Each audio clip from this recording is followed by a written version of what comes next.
So I wanted to recap the year a little bit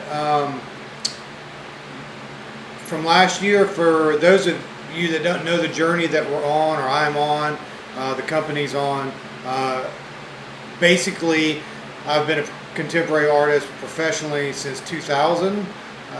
Lived in New York City for 8 years before having twin girls and moving back to South Carolina, my hometown in Columbia. And for the first 7 years being back in Columbia, I was a public school teacher, and it nearly killed me. Even though I was doing a lot of work, artwork and showing my work and continuing to grow the studio practice, etc., being a school teacher just about killed me. So kind of putting all my chips in and quitting teaching last year, June of 2018, I decided to put all my eggs in the art making basket and step off the ledge and go into business as a contemporary artist here in South Carolina or in the South full time, not knowing what that meant, kind of taking on a lot of different things at one time and working harder than I ever have. The result was a podcast, video series on YouTube as well, and really trying to max out all social media as much as possible. We had several events. I worked with my favorite cigar shop here in town. We did some silent auctions and raffles and events where some of my drawings that I did specifically for that venue were sold and made some money, and I was real happy with that. Also, I had 2 big exhibitions that I'm really pleased with in the spring, early summer. One was at Anastasia and Friends, who's no longer with us now because it was the Free Times Gallery and it closed down. But I got the opportunity to have the last solo show there before it closed its doors. And it was really an experimental exhibition where I was trying out new ideas and new work and having a small, perfect space to show these works and see what the response was, and also helped me see if things were working or not. And I was real pleased with that. We got some press both through Free Times and social media stuff that turned out really well, and I was really pleased with the turnout. We had an opening and closing. The opening was great. It was the first Thursday event, and then the closing, of course, it was just kind of one of those last opportunities for anybody to see. And then I was asked to present a project or exhibition at 701's Center for Contemporary Art here in town, and I was showing the culmination of about 16 years worth of work dealing with college football or playing football, competitive football. I was a college football player in college and high school before going to art school to become an artist, and it was kind of dealing with that, and also more directly, like the later work was dealing with the idea of possibly having head trauma myself. But like all the work, I play on words, and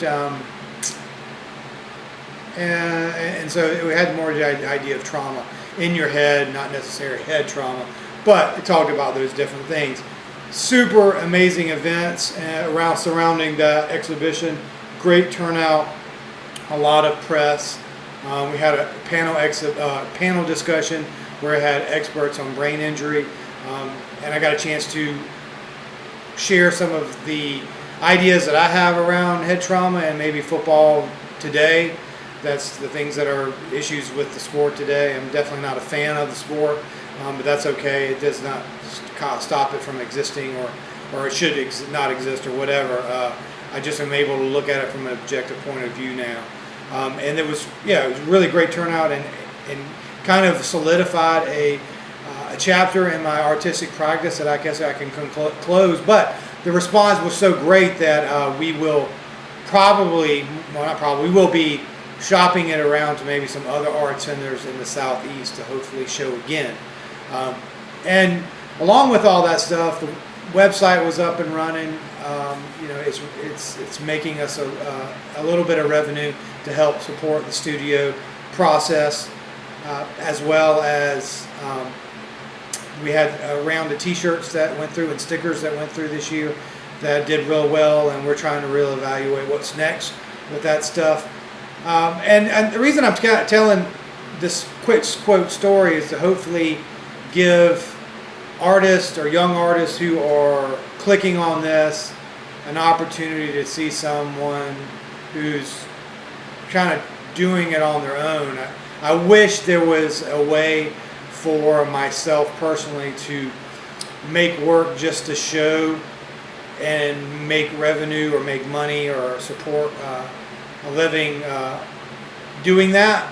I just don't think that's necessarily possible right now, especially in Columbia for a lot of different reasons. I definitely think that there are a lot of great turnouts and responses to artistic event. I just don't think the average person is taking money out of their wallet to support artists in the community. Some, I'm not saying some, all aren't, but I think as a whole, artists are struggling to make the work, but they're also, more importantly, they're struggling to get someone to give out their hard-earned money to support that work. And that's kind of where I'm at right now. I've reevaluated what worked last year and what didn't work, and we're going to kind of blaze ahead with the videos on YouTube, and we're going to continue the podcast on some level. I'm not sure exactly how that's going to turn out. We had about 10 amazing guests last year of people here in Columbia that I feel like we're doing and are still doing some amazing things to push the art community, both musically and visual arts, performing arts forward. And I'm going to try to check in on some of those and kind of give you guys an update of what's going on. And back to what I was saying, this is also an opportunity for me to share and learn as I'm going for artists that are trying to figure this out too. Because as an artist, you have your ideas that you're dealing with, which for me right now, I'm doing a lot of reading, writing, and reflecting on last year. And we'll talk more about that in another video about exactly what I'm thinking about and what's doing on that. So you have your ideas and your kind of your creative juices, or your faucet, as a friend of mine likes to put, creative faucet that's flowing. And you kind of have to find buckets to fill that in. Also, you have the production side of things that you just got to do the work. And that comes and that costs money to do the work on a lot of different levels, even if you're trying to do it on a shoestrings budget like we do a lot of times here. And then you have to balance that with your advertising and marketing and how that works for your practice. And and I don't think that I think here in specifically in Columbia, I don't have the luxury of having somebody per se represent me and push my work. I think I'm responsible for doing that, and it's great when other people kind of join in and help with that process, but I think it's ultimately up to you and myself as an artist to go forward and figure it out how it works for yourself. You have to produce and make the work, and then lastly, if you have family or leisure time and your health and your mental stability, your mental well-being, you have to balance that with all that, and it's really extremely hard.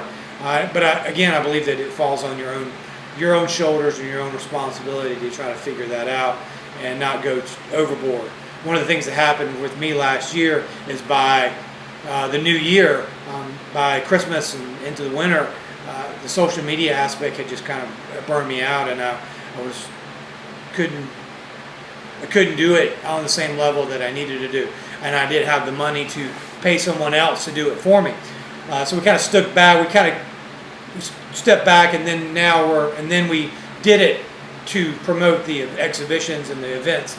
But we necessarily wasn't considering growing an audience per se. We were just kind of promoting the events and what was happening around, because that's really all I had time to do or the energy to do at the time.